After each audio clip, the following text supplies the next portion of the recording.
I know that you have a huge interest in the Queen Mary, right? In the hauntings of the Queen Mary. So before we get into that, tell me a little bit about yourself and what you do. Sure. So I try to paraphrase it because I could just go on, but I'm one of these. I've always been interested in the paranormal since I was a very young girl. I had experiences as far back as 4 or 5 years old. So I would always watch things related to the unexplained, ghostly happenings, what have you, read on the subject. And so that interest stayed with me as I grew up. And then I had a very profound experience with my grandmother's spirit. So my mom's mom when I was in college. And so just to paraphrase, she called me the night before she passed away. Of course, I didn't know she was going to pass away. Had a great talk with her. And then the next day, my mom called, and I knew by the tone of her voice that something happened. And she said, "I'm so sorry. I love you very much, but grandma passed away." So then I was at the University of Arizona. So then I came back out to San Diego, where my family's from, spent a few days with her, with the family as well as, well, I should say her, she had a viewing and everything. So I was just basically with the family. And then when I went back out to Tucson, Arizona, I had some weird experiences in my apartment that I didn't have prior. I'm in an apartment, so I initially chalked it up to my neighbors making noise, this or that. But it was weird because and all of this happened within about a week. A little interesting caveat is that my grandmother used to go around at night checking the doorknobs of her house to make sure the doors were locked. So that's what started happening at my apartment. I would notice that my front doorknob would move as if someone was moving it. Same with my bedroom door. Again, I chalked it up to nothing. But then the next experience, I was sitting on my bed working on, I think, a paper or something, and I didn't see anything, but I felt what felt like a hand kind of touched my face. So that's when I started to connect the dots like, okay, could this possibly be my grandmother visiting? Again, I didn't think much of it.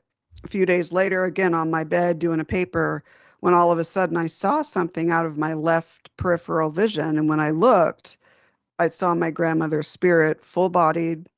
It looked as though there was like a halo or spotlight shining against her. And then I saw her just fade before my eyes. And so that's when I really started to put the dots together. And I thought to myself, okay, am I projecting this or is she really visiting? So that was so profound for me. And so after that, I started investigating places with teams, private homes, historical sites, businesses, and then I founded the San Diego Paranormal Research Society in 2009. So we mainly concentrate in Southern California with investigations, but we're also an educative type of team as well. We offer classes for those that want to do or learn the ropes of it.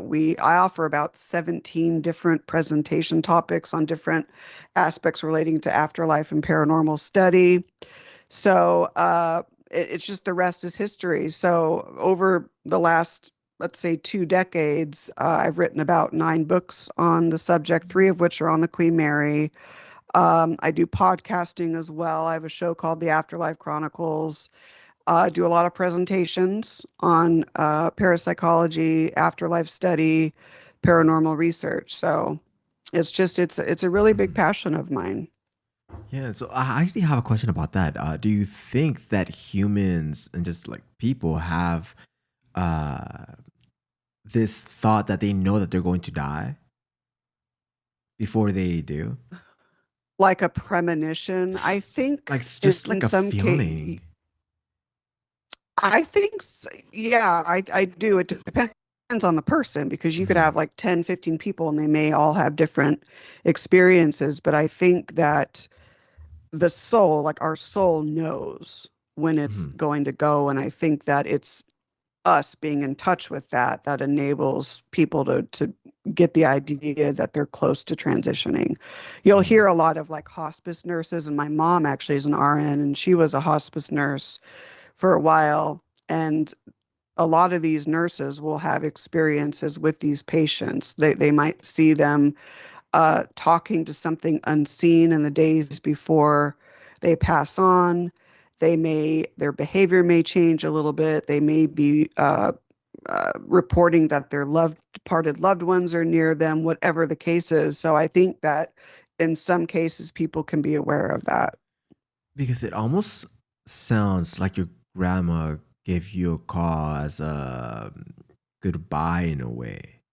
That's absolutely what I now, not at the time, but Mhm. when I thought about it, and after all these years of being involved in paranormal research, I initially thought, okay, because I was very close to my grandma. So I initially thought, am I projecting? Is this like a hallucination, bereavement sort of projection? Because I'm going through grief, right? Mhm. Or is she really visiting? Now, interestingly, my grandmother was always honed in to her intuitive side, very adept at channeling and things of that nature. I think we all are, just some people are more tapped into it.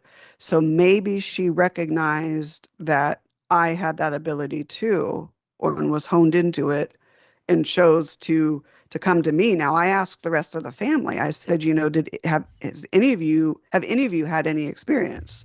No one has. It was only me at that time. So I consider it a Mhm. gift, really. Yeah, because people also talk about getting visited in their dreams by family members that have passed. I have experiences with that. And oh gosh, I'm so glad you brought this up.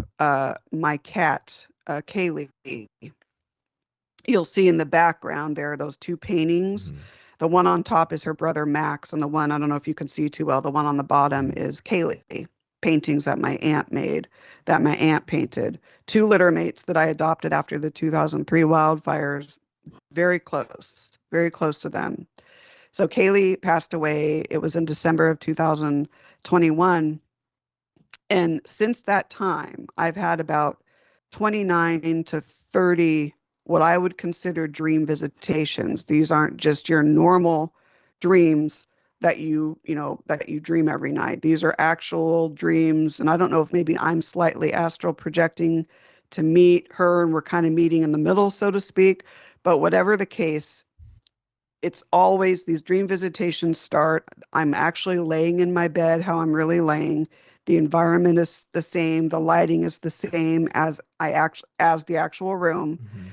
And I will communicate with her in these dream visitations. I'll hear her walking on the bed. I've been able to pick her up and hold her. I've been able to hear her purring, feel her, hear her meows, you name it. And so these visitations are very, very, very, very profound. And I actually have some interesting evidence that was captured. I'm still in the process of compiling the report and everything, but in a nutshell, it was evidence of, how do I explain this? It was evidence that was captured on a recording device while I was asleep. So the evidence was actually showing what I was experiencing during the dream visitation. And so what that is you hear her meow and you hear me respond to it exactly how I did in the dream visitation. So it So also so it also happens with there's animals as well. oh yeah, absolutely. Absolutely. And a lot of people think, and I don't know. I mean, I absolutely believe that animals have souls, just like we do. Because that explains it. So, And it's really interesting because I know that people have personal opinions that animals don't have souls, but if you look into the eyes, say, of a dog, you're going to see something there. oh, absolutely. Absolutely. Um, yeah, and some people, I feel like animals find us, and you hear stories of people developing such a close relationship with their animals. And that's how I've always been with mine, but they're very intuitive, very sensitive, very intuitive, almost more intuitive than humans in a way in some respects. So it's great. Yeah, because they could also get a sense of how you're feeling as well. Oh yeah, I mean some teams will actually for example use dogs on their investigations. And you watch, sometimes I watch these YouTube channels of, camping encounters, the six scariest camping encounters or weird stuff that happens at night in the woods. And often those videos where someone has a dog with them, the Mhm. dog will alert almost either at the same time or before the human. So yeah, it's interesting. That's interesting because dogs have this sense that and I know people know of this and people talk about this, that dogs sense the dead in a way. Yeah, well, I think I you hear a lot of stories with dogs, cats, and horses, Hmm. right? Oh yeah. But oh, absolutely. There are stories even of even cats, people that, let's say, hypothetically, and this is what I'm referring to, it's not really hypothetical. There have been some stories of this where someone has some breathing issues in their sleep, and then their cameras in the room capture the cat jumping up on them and Hmm. almost trying to wake them up and alert them to something being wrong. So yeah, Hmm. absolutely. Very, very intuitive. That's interesting. So now the Queen Mary, how did you come across being so interested in the Queen Mary, and what makes it about the Queen Mary? Like what makes the Queen Mary very interesting to you? Oh my gosh. Do we have all day? No, we don't. We only have a few minutes. So I'll try to paraphrase this. I've always been very fascinated with history. And in my opinion, and the opinions of many others, you cannot have authentic paranormal activity without history. The two go hand in hand. Mhm. So you cannot effectively conduct or approach an investigation without honoring and learning about history. It's impossible. So the Queen Mary, I've always known about the ship because she retired on Long Beach in 1967. But my first time seeing it was from the back seat of a car when I was going on a week-long Carnival cruise Mhm. during my college spring break. And I just made a mental note and I said to myself, I'll be back there one day. That day came in 2005, and it's really hard to put this in words. I even try in writing, but it's hard to really give it the justice that it deserves. But when I first walked on board for the very first time and I went up the gangway on A deck, that's one of the hotel decks where the hotel check-in is, I instantly felt familiar with the ship. I felt like I've been there before. I felt just absolutely embraced with love and peace. It just felt like home to me. And so the rest is history. And for the last couple of decades, I've not only been studying the ship's rich history, but her construction, like historical tapestry, and of course, to the paranormal phenomena on board as well. So it's very special to me. There's something very unique about the Queen Mary, and I'm not the only one to say this because former captains, crew members, even people of today like myself, they say there's something unique with the Queen Mary, almost as if, and I believe this, as if the ship not itself, just the ship itself is sentient. There's Mhm. something very intelligent about the Queen Mary, and I'm not, like I said, the only person that has said that. Captain John Treasure Jones, who brought the ship into Long Beach, was quoted as saying something to the effect of the Queen Mary was as closest to a human being of any ship I've ever commanded. So I think that sentience that the Mhm. ship has not only helped her longevity in her career and her to survive, because at one time she was a troop ship during World War II, but it's like this interplay between the ship itself and then her resident spirits on board. So it's really a Mhm. beautiful thing. So Yeah, I've been on the Queen Mary once before. I went to Long Beach State, so uh, nice. I remember during the pandemic, I was just stuck at home, and there was really nowhere to go. Everything was shut down. So this was after everything had already shut down, after the mask mandate came in place.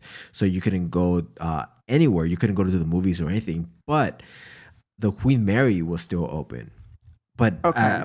very limited capacity. And it was around Right. 8 p.m., 8, 9 p.m. It was like an hour before they closed. So I Mhm. just took a trip down there. It was just me and my wife, and we went in, and it was just us two on the ship, and we're just walking around, and it was really fascinating Oh, because yeah. you do get a sense of that. And I know that the Titanic sank in 1912, if I'm not wrong, Yep, you got it. Yep, April 15th. April 15th. Yeah. Mhm. So yeah, in 1912. So it's not like we could take a trip down to the Titanic to, we could go to the museum, to the Titanic Museum, which I've been, but you do Yeah, there's get, so many of them. yeah, but you do get that familiarity going Yeah, to the Queen Mary. It's similar, I would say. And you walk down the halls and you get that sense of what people experienced in, say, when the Queen Mary was functional. right, right. But on top of that, you do get a sense of the paranormal. But so tell me something about what makes it so paranormal, because it is one of the You know, yeah, it's I was gonna allude to that.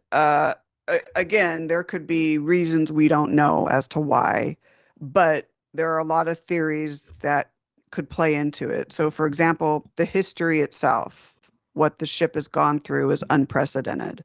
No other ship, no other ocean liner, no other ship has the career like the Queen Mary did. So the history being a very big foundation, you have elements that went into the building of the ship, right? You have steel, you have um, her manganese bronze propellers, you have wood. Now, as you notice when you went on board, there's a lot of interior woodwork.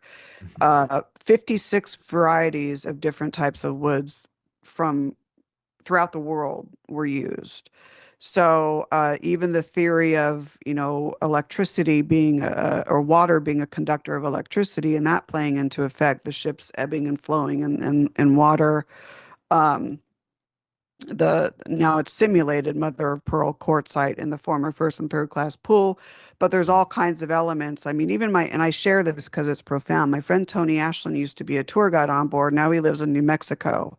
He's a amateur ham radio operator, Mhm. crystal radios and all of that. And he sat down with me one day. He's like, Nicole, I think the Queen Mary is like a crystal radio. She has all the components. She has like 735 miles of wiring throughout. She has the grounding plane. She has all the components. So that's kind of unique. So, and then you get into the ship being what I feel is very sentient. And it almost over the years, what I've come to the conclusion, and again, I may be wrong, who knows, this is just my theory. There's Mhm. something very magnetic going on with the Queen Mary, and I'm not necessarily referencing magnetic, like magnetism in the physical sense. There's something very magnetic in the sense that the Queen Mary can, in a way, intelligently transmit and receive energy. And Mhm. so when you think about it, all the human energy that goes into the ship every single day, people going in, wanting to learn about the history, wanting to visit certain parts, they're playing into that. So I think there's this just ongoing magnetic energy happening. And I know it's way out there, but that's playing into her paranormal phenomena. So, And it almost seems like it's also a radio to transmit through several dimensions, like if it were a portal in a way. well, yeah, that's true. I mean, you might read online, oh, that there's thoughts that there's a portal in the former first and third class pools, women's rest or women's changing room, rather. Whether or not that's true or not, I feel like the entire ship could be a portal. Mhm. There's people that I think she has her resident energies, of course, that have been known to be there. Some are historically connected to the ship. There have been some paranormal activity involving people, crew members, and passengers who've passed away while aboard the ship. But I Mhm. think it's almost like how a lighthouse attracts ships. I feel like the Queen Mary, in a way, is like a beacon as well toward for the spiritual realm because there's Mhm. the activity on there is so consistent. And I've talked to people sometimes weeks, months, years apart who will have almost an identical experience in the same location. So it's, I think combination of intelligent sorts of communication as well as maybe imprints, residual imprints from long ago. But it's definitely, I feel that the resident energies on board and the paranormal activity on board really highlights and makes the history come alive. Oh yeah, 100%. And one of the things about the Queen Mary is I remember going and walking into this room, and there was just photos of celebrities and Oh a yeah. few presidents, I think, even that had gone to the Queen Mary. Oh my gosh, you name it. I mean, oh gosh, millions and millions and millions of people, like you said, actors, actresses, members of the aristocracy, dignitaries. I mean, Queen Mary of Tech Hmm. christened the ship Queen Mary. That was the first time that a reigning Queen of England ever endorsed the name of a merchant ship. So, one historical milestone after another, and even some of the technology that went into building the Queen Mary was one of a kind or unprecedented. The biggest this, the biggest that. So, Hmm. it's crazy. And so, do you know how does it measure up to the Titanic in size? Is it similar, or was the Titanic The bigger or tit smaller? The Titanic was smaller than the Queen Mary. Really? Similar, Titanic had like four funnels. The aft one on the Titanic was a dummy, but just there for aesthetic purposes. Queen Mary had three. They're often compared to one another in Hmm. in looks, but there are obviously differences. The Titanic was a lot smaller. But interestingly, on the Queen Mary's maiden voyage, Hmm. Commodore Britain uh, actually passed by the exact spot of the Titanic sinking.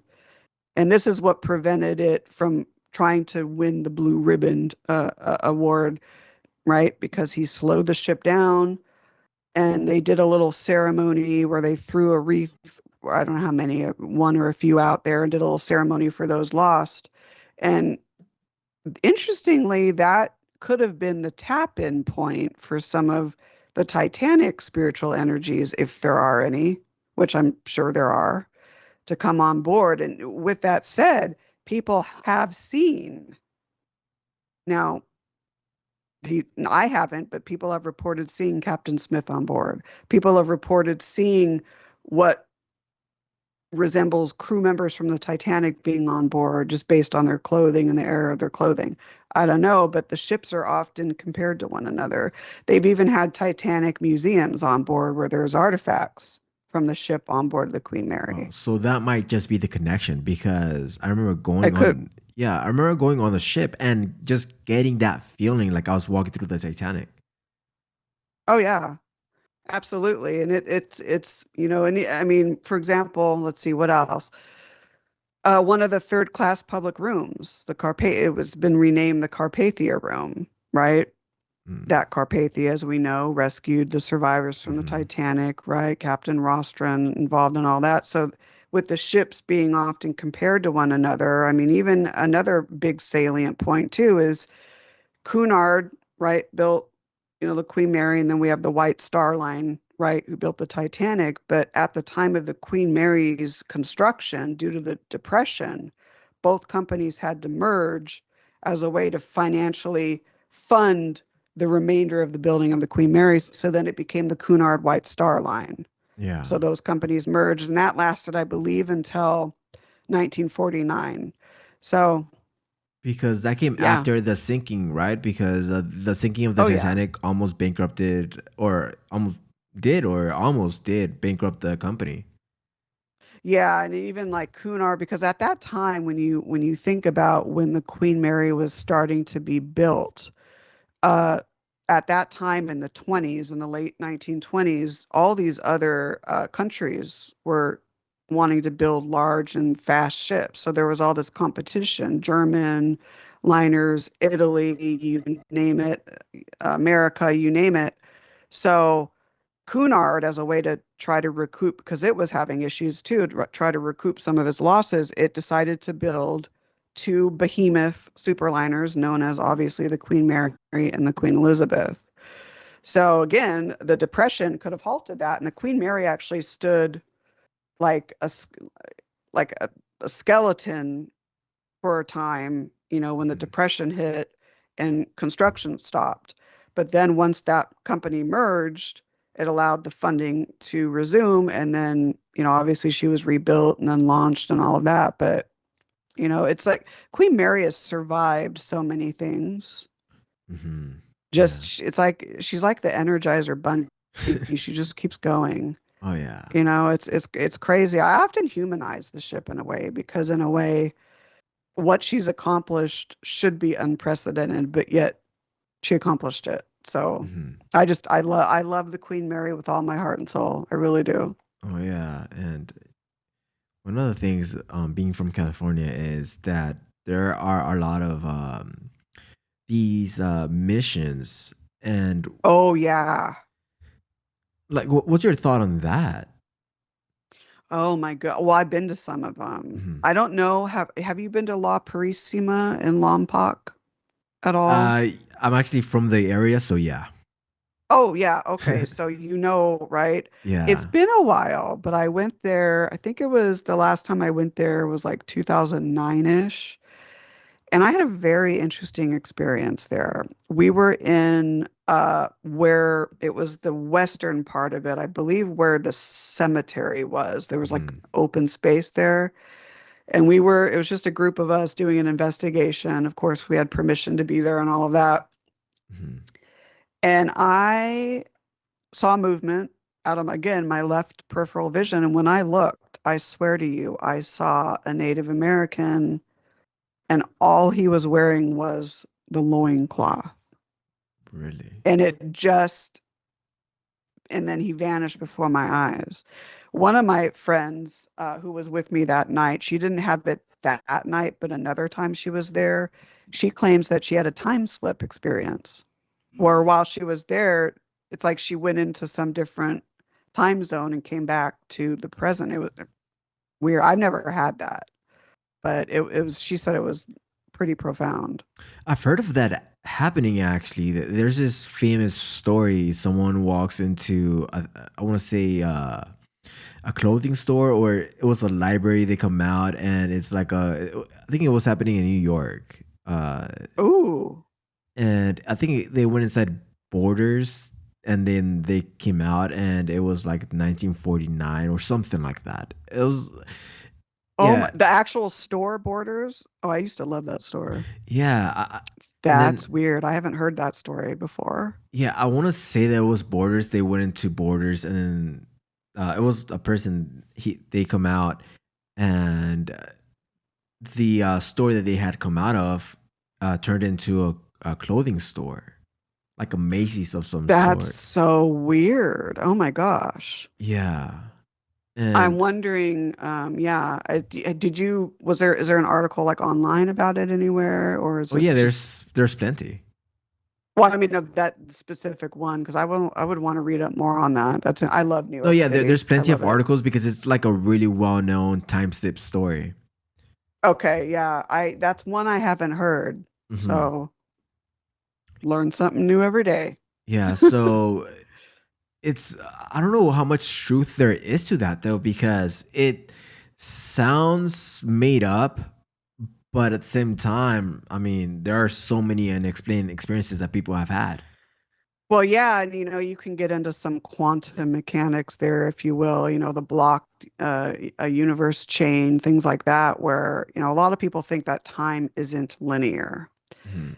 I'm starting to suspect whether it is or not because a lot of people or quantum mechanics will suggest that, obviously there's parallel dimensions, but that the past, present, and future kind of exists all at once per se, and that these time slips could be just that access point opened up for them for whatever reason. I mean, even getting back to the Queen Mary, it's interesting. It's almost like she's a time capsule where Mhm. past, present, and future almost kind of mix and fuse together. So yeah, it's so fascinating.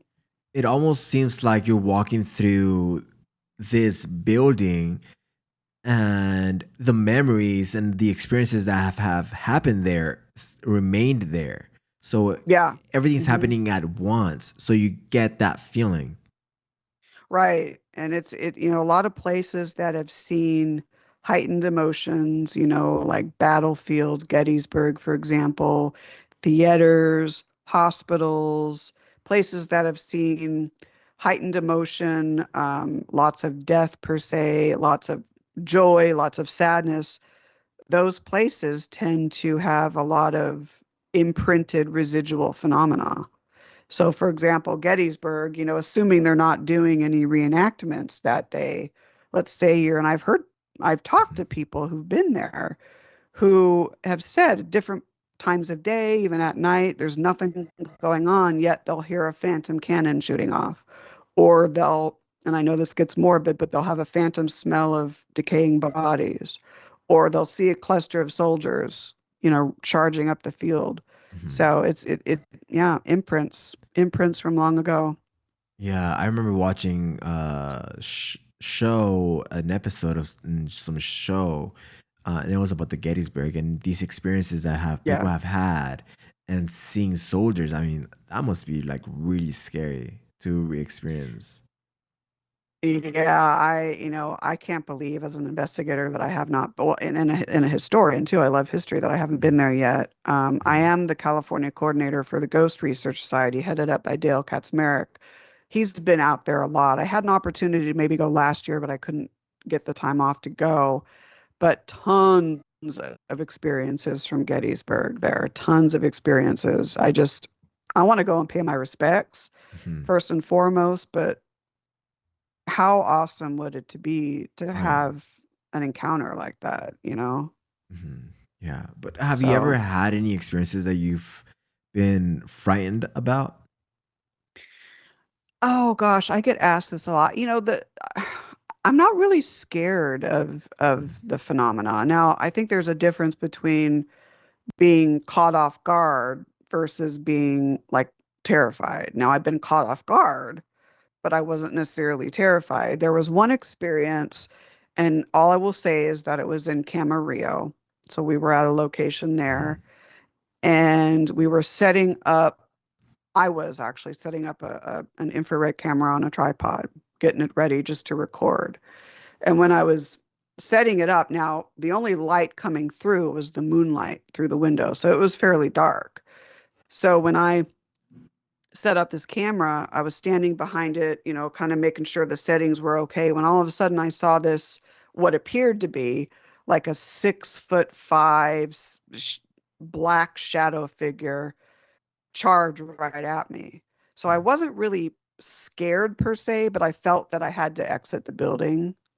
And I mhm. did for a few Wow. minutes and then I just came back in. But we've had Mhm, cases where let's say we're doing an EVP session and or an ITC session, and if we get a response of someone saying, if we say if you want us to leave, we'll leave, and they say, they indicate that they want us to leave, we'll leave. mhm. We'll leave just to be respectful because that's hallmark is to be compassionate and be respectful. Yeah, like I Could be want. residual, but still. All right. I wonder what would happen if you don't leave and you continue the investigation because there are people out there that do that. Well, yeah, they provoke and they do all that. I absolutely don't recommend that. First of all, it's just, I mean, even if you're provoking what could be residual Mhm. imprinted energy, there's really no intelligence to that. But still, it's just either way, it's just not right. Yeah. Respect goes a long way in this field. And unfortunately, there's a lack of that. Not Mhm. with everyone, but just some, like thrill seekers. And there's nothing wrong with being a thrill seeker. But if you're a thrill seeker and you just want to go and get scared, don't call yourself a paranormal investigator because, you're not, there's a lot of components to Mhm. being an investigator and, reviewing your data and interviewing people and all of that. So, yeah. So, have you ever actually been scared during an investigation? Just being in. a place that gives off like an eerie vibe? Scared, not really scared. Now I've been more caught off guard.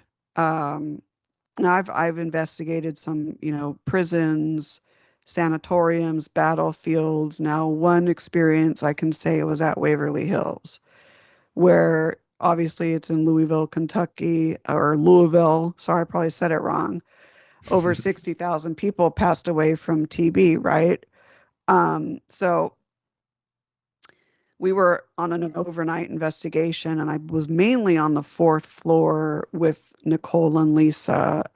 This was with the Ghost Research Society, and we were visualizing the shadow figure phenomenon that goes on there. And I can say personally, from my own eyes, you see what looks like morphing shadows trying to take the shape of a humanoid form coming out of the walls, going from left to right, right to left, you name it.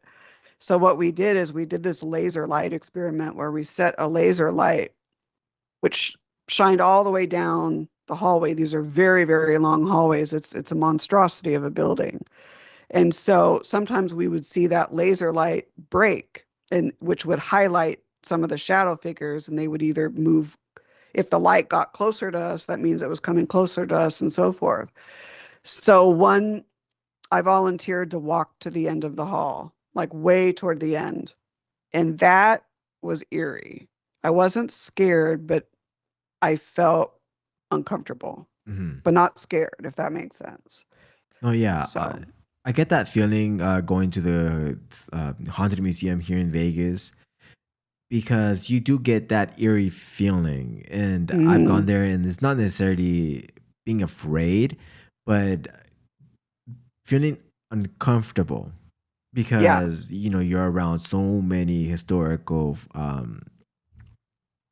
or some historical artifacts. Oh, And yeah. all these artifacts have some form of energy. And even at that, there's That's people, it. yeah, there's people that don't even believe in things having energy, but you feel it. You can't get away from that. You Right. feel different being around all of Mhm. these artifacts. And I truly believe that whether it be buildings or artifacts, they hold on to memories. They do speak about the Titanic and the Queen Mary. Exactly. Mhm, Even like that's another theory. Artifacts. Are there artifacts on board? Yes.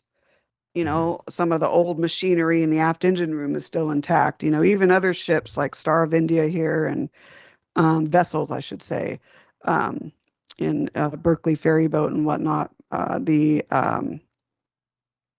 Midway, I was forgetting the name of it, USS Midway, for example. But yeah, mhm. I mean, a lot of the objects will retain stuff, even the environment.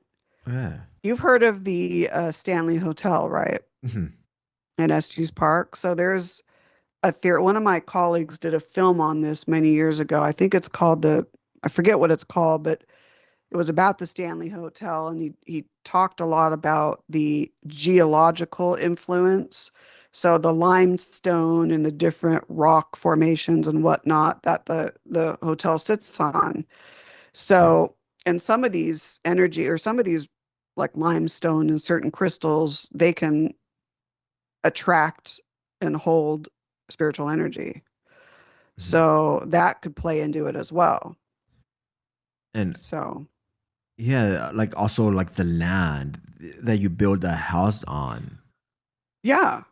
right? Yeah, I mean, even private homes, like we've done some, and we'll get some evidence, and the homeowners want to know, and sometimes we can't figure it out. If who's there is coming actually from the house or from the land before the house was built on, and so you have to weigh that as well. Hmm.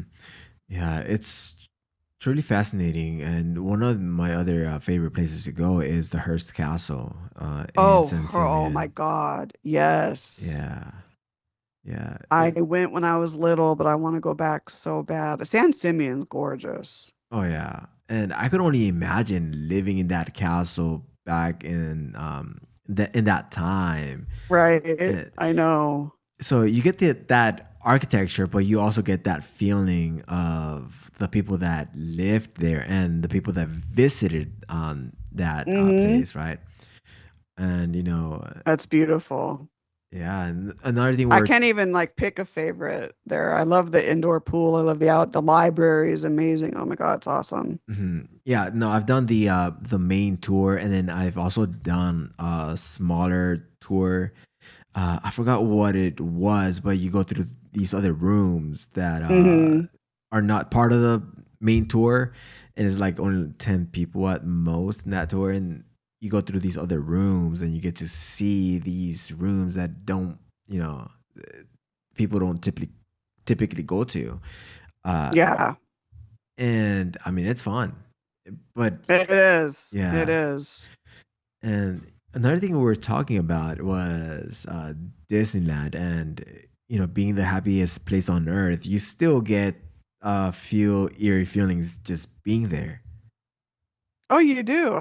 There have been deaths there. Hmm. There have been deaths there. I've never actually had an experience while visiting Disneyland, but there are claims in certain areas, like even Walt Disney has been spotted, above the firehouse area. Um, Pirates of the Caribbean, people have had some weird experiences. I'm trying to think, what's the other one? Oh, the Haunted Mansion too, Yeah. believe it or not. People have had experience. Now that we could kind of say, well, maybe is it power of suggestion at play? But I think I forget if there was a death. I believe a death either at Haunted Mansion or Pirates of the Caribbean or both. I'm forgetting, but a tragic death. Remember the America Sings over in the Carousel of Progress. Okay. Yeah. It's the right. So there was, I think it was 1974 when one of the workers operating the ride America Sings was killed because I don't know if you've heard about it, but I went like when I was really little, like 5 or 6, and it was like a series of, I think, 6 or 8 different scenes, and they would rotate, Hmm. but there was a partition in between the rotating area. So in between, it was between the two last acts. And I believe her name was Debbie. She was, I think, showing her coworker the ring because she just got engaged, and sadly didn't realize that she was standing right near that partition, and ended up happening is she got crushed Really. by the and it was just very, very tragic, but people have had experiences in there. um but again, Disneyland, all the people there, all the technology, all the electricity, you know Hmm. so Yeah, it's interesting because the thing about these places is the amount of people that have actually came through Disneyland in particular. We know that even if people don't die there, you have people bringing the ashes of their loved ones, just dumping them at the that park. too. Yeah. Hmm. So like all that holds like energy and Oh but yeah. like what has been your favorite investigation that you've been a part of? Oh boy, that's hard. It's hard because there have been so many. And there's a difference between an investigation and a case study. You might hear both of those. An investigation is just kind of like you get one night, maybe 8 hours, and you do an investigation here, an investigation there.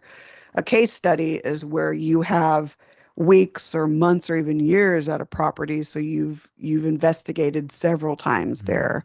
So I would say for me, one of my favorite has been the Rancho Buena Vista Adobe, which is an old land rancho in Vista, California. For 10 years, we led paranormal tours there. So we would actually run it like an investigation. The money would go back into preserving the Adobe. And then, of course, we did our own private investigations there as well. But you get a chance to really see with the case study how the patterns of the activity and how they correlate with the historical tapestry of the mm, place. And even with some of the intelligent energies, they, in a way, I think, get to know you. The rapport is established. You can have more experiences, just better connections. But that has been amazing. And we even wrote a book. I wrote a book about it, Spirits of Rancho Buena Vista Adobe by Haunted America. And so it's a beautiful location with tons of history. Yeah. And do you go to these places overnight, or is it just like throughout the day? With that, we would do tours like twice a month. So we would offer like I think it was 7 or 7:30, and then nine. I think it was 7 and 9:30. But then if we did an overnight investigation, it depends on the site because some sites will only give you a few hours. They gave us, I think, from midnight to no, I forget the time. It was only a few hours, but some sites will allow you to go overnight, right? So it just depends on the location. But if you go there once and you do an investigation, that's great. You may learn about some of the history, you may get some evidence, but if you can have other opportunities to conduct more investigations at that site, I recommend that because then you really like for me, the Queen Mary has been one big case Mhm. study, right? So you just get more of an understanding of how all these elements play into effect. I don't look for proof. That's not what I'm looking for, but it just gives you a little bit more of a wider understanding and theories on what could be happening by spending more time there. Yeah. So does it really change anything if you do it during the day or at night? It depends. I've been asked that. I think it depends. If it really does depend on the location. If there are a lot of claims during the day and not many at night, it makes sense to maybe do it during the day. Not to say that you can't capture something at night, but most people do it at night because it's quieter. They have time for that. Even for your cameras and things like that. But it really just depends on the whole history of the place, where the claims are, when they're happening, that sort of thing. Yeah. So And how often do you actually do these investigations? we haven't been too active in the last uh, few years with couple years with investigations, but when we do, because we want to give ample time to devote to the actual investigation, meaning historical research, Mhm. supplementary research, interviews with people, reviewing our data. For example, if you have 4 audio recorders and you're running 8 hours of audio, well, add that up, right? Same with video and all of that. So we want to just devote ample time. So we probably wouldn't do more than one a month Mm. typically. Again, it just really does depend on the situation. Yeah. So, Yeah, I know. And another thing about paranormal is you don't really know what's fiction from fact because, especially with the media nowadays, and you have so many shows and movies, and especially stories they feature on these shows, you oh don't even, yeah, yeah, you don't even know if they're real or not. bingo. You said a very important point there, and this is what I tell people. A lot of these locations have been a lot of these popular locations, like Waverly Hills, the Queen Mary, um, all Preston Castle here in California, just all these locations that have been the TV shows have gone through, teams have gone through.